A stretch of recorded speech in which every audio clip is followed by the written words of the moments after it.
बोल साचे दरबार की जय। बोल शंकर भगवान की जय। एक सोमवार की कथा सुनाऊंगी बेबे, सुनियो बेबे, अच्छी लागत है। सब्सक्राइब करियो, लाइक करियो। एक बहुत धनवान साहूकार था, परंतु उसको एक दुख था कि उसका कोई पुत्र नहीं था। वह इसी चिंता में रात दिन रहता। वह पुत्र की कामना के लिए प्रति सोमवार को शिव जी का व्रत और पूजन करता था और शाम काल को शिव मंदिर में जाकर शिव जी का दीपक जलाया करता था। उसके भक्ति भाव को देखकर पार्वती ने शिव जी से कहा कि यह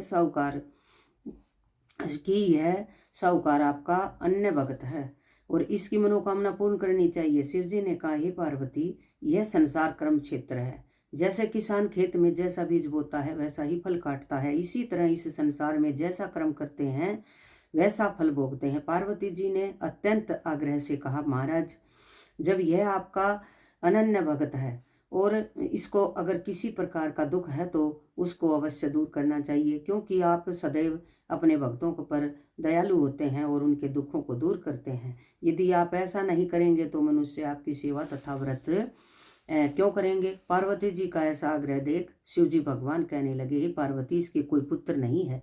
इसी चिंता में यह अति दुखी रहता है और इसके भाग्य में पुत्र न होने पर भी मैं इसको पुत्र की प्राप्ति का वरदान देता हूँ, परंतु यह पुत्र केवल 12 वर्ष तक जीवित रहेगा। इसके पश्चात यह मृत्यु को प्राप्त हो जाएगा।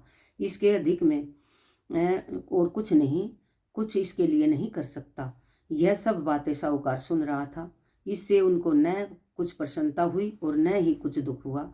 वह पहले जैसा ही शिवजी भगवान का व्रत और पूजा करता रहा। कुछ समय बीत जाने पर साहूकार की स्त्री गर्भवती हो गई और उसके एक गर्भ से एक सुंदर बालक ने जन्म लिया। साहूकार ने घर में खुशी मनाई गई, लेकिन साहूकार ने उसकी केवल 12 वर्ष की आयु जान अधिक प्रसन्नता प्रकट नहीं की और न ही किसी को यह भेद बताया। जब यह बालक 11 वर्ष का हो गया तो उस बालक की माता ने उसके पिता से विवाह आदि के लिए कहा, तो साहूकार कहने लगा कि अभी मैं इसका विवाह नहीं करूंगा, अपने पुत्र को काशी जी पढ़ने के लिए भेजूंगा। साहूकार ने अपने साले को बुलाकर और बहुत सा धन देकर कहा कि तुम इस बालक को काशी पढ़ने के लिए ले जाओ और रास्ते में जिस स्थान पर जाओ यज्ञ करते और ब्राह्मण को भोजन कराते हुए जाओ। वह दोनों मामा भांजे यज्ञ करते और ब्राह्मणों को भोजन कराते जा रहे थे। रास्ते में एक शहर पड़ा। उस शहर में राजा की कन्या का विवाह था और दूसरे राजा का लड़का जो विवाह कराने के लिए बारात लेकर आया था वह एक आंख से काना था। उसके पिता को इस बात की बड़ी चिंता थी कि कहीं वर को देखकर कन्या के माता पिता विवाह में किसी प्रकार की अड़चन पैदा न कर दें। इस कारण जब उसने अति सुंदर सेठ के लड़के को देखा तो मन में विचार किया कि क्यों नहीं दरवाजे के समय इस लड़के से वर का काम करवाया जाए। ऐसा विचार कर वर के पिता ने उस लड़के के मामा से बात की तो वह राजी हो गए।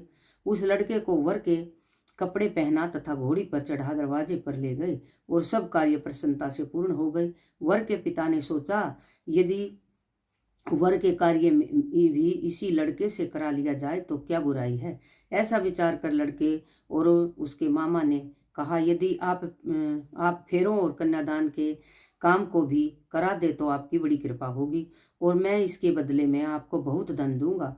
तब उन्होंने स्वीकार कर लिया और विवाह कार्य भी बहुत अच्छी तरह से संपन्न हो गया। परंतु जिस समय लड़का जाने लगा तो उसने संत राजकुमारी की चुंदड़ी के पल्ले पर लिख दिया कि तेरा विवाह तो मेरे साथ हुआ है, परंतु जिस राजकुमार के साथ तुमको भेजेंगे वह एक आंख का काना है और मैं काशी जी पढ़ने जा रहा हूँ।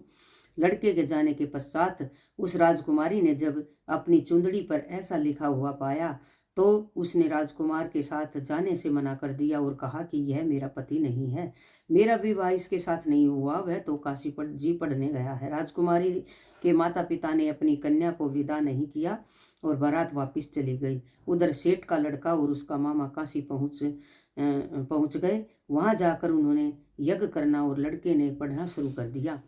जब लड़के की आयु 12 वर्ष साल की हो गई, उस दिन उन्होंने यज्ञ रच रखा था और कि लड़के ने अपने मामा से कहा, मामा जी, आज मेरी तबीयत कुछ ठीक नहीं है। मामा ने कहा, कहा अंदर जाकर सो जाओ। लड़का अंदर जाकर सो गया और थोड़ी देर में उसके प्राण निकल गए।